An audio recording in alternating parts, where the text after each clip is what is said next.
नमस्कार मैत्रिणींनो, आज मी तुम्हाला घरच्या घरी सोप्या पद्धतीने सुगंधी आणि शुद्ध धना पावडर बनवून दाखवणार आहे।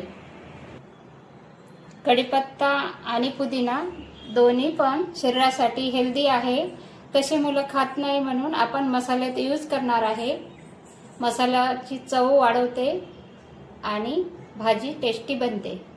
कढीपत्ता आणि पुदिना दोन्ही स्वच्छ धुवून सुकून घेतलेले आहे।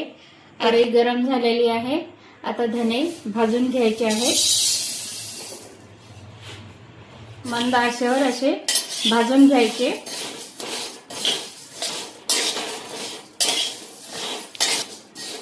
धने खमंग भाजून झालेले आहे। आता याच्यामध्ये आपण पुदिना आणि कढीपत्ता गरम याच्यामध्ये टाकून घ्यायचा आहे। थोडंसं गरम करून घ्यायचं। गॅस बंद केला। आता हे गरम याच्यामध्ये तसं फिरून घेत आहे। थंड झाल्यावर आपण बारीक करून घेऊया। हे थंड झालेला आहे। आता आपण हे मिक्सरमध्ये काढूया।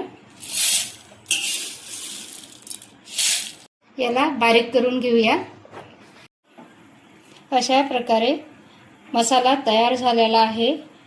हा मसाला आपण कोणत्याही भाजीतनी टाकू शकतो आणि भाजीची चव वाढवू शकतो। मसाल्याचा कलर बघा कसा हिरवागार आलेला आहे। कसा छान दिसते मसाला। असा तुम्ही हवा बंद बरणीतनी भरून ठेवायचा म्हणजे खूप काळ टिकते। आणि तुम्ही पण असं बनवून बघा आणि शेअर लाईक नक्की करा।